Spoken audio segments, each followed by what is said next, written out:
Dragon's Dogma 2 has been released and is not getting the best reviews from what I've seen so far, so let's ignore those March RPGs and go and look for something a little bit better in April of 2024. This video is all about the best upcoming RPG games in April. Hopefully I can find you something that you might not have heard about. We're starting off the video with one of my favorite titles in this video, and it's called Sons of Valhalla. This game plays like Kingdom 2 Crowns is a 2D side-scrolling action game. It has brutal combat, it has mythical creatures, and a stunning pixel art world to explore. If you're a fan of Viking mythology with a little bit of narrative storytelling, a bunch of weapons and foes to conquer, then this game is definitely going to be up your alley. These 2D city builder style action RPG games always have a lot of strategy involved, always have a lot of micromanagement and the ability to control your other units, so definitely an RPG with a little bit of a difference to it, but one that I'm really looking forward to. If you've ever been tired of playing the good guy, always wondered what it would be like to be on the monsters side, then Monsters Domain could be the game for you. It's coming out on the 5th of April. In this action RPG game, you play on the monsters side and you actually fight these foolish heroes who think they can come into your realm and take your gold. Well, we're going to get rid of them and we're going to steal our loot back. The more of those pesky heroes that you slay, the stronger that you are going to become, and you use their loot to unlock new abilities, make your minions stronger, and research as much cool technology as you can. A bit of an anti-hero game with a first-person perspective looks like it could be a whole lot of fun. You might have noticed from the accent that I'm an Aussie, so this next game, I'm pretty excited for it.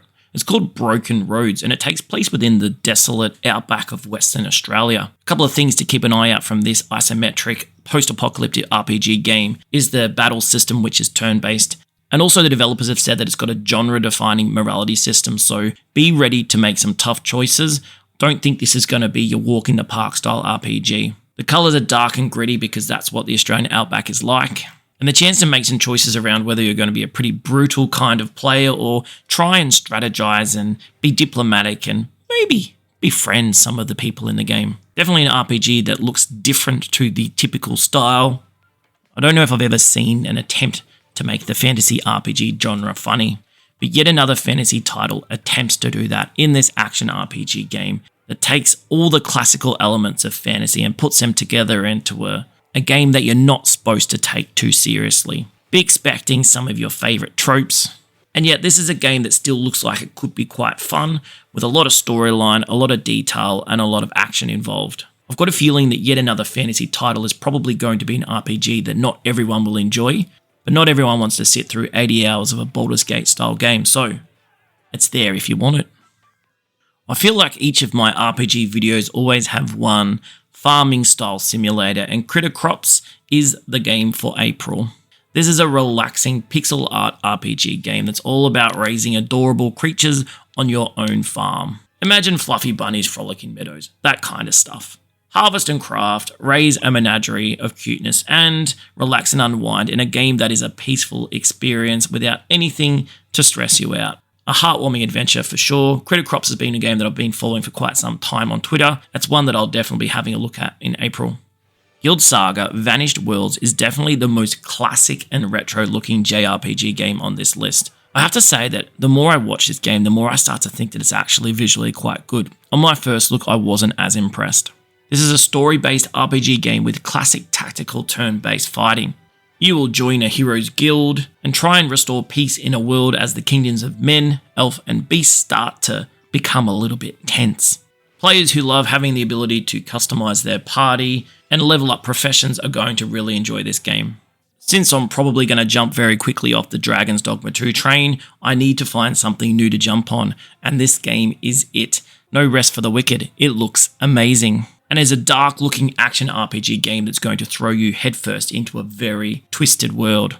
There's a plague, there's pestilence, everything is being corrupted, and your job as a holy warrior is going to be to purge the land of this crazy bad evil. Fast-paced combat, a bunch of different weapons that get to play, in a game that aims to break the genre in a defining way. I love the visuals, I love the storyline, I think this could be one of the better games of April, so let's jump on board that train.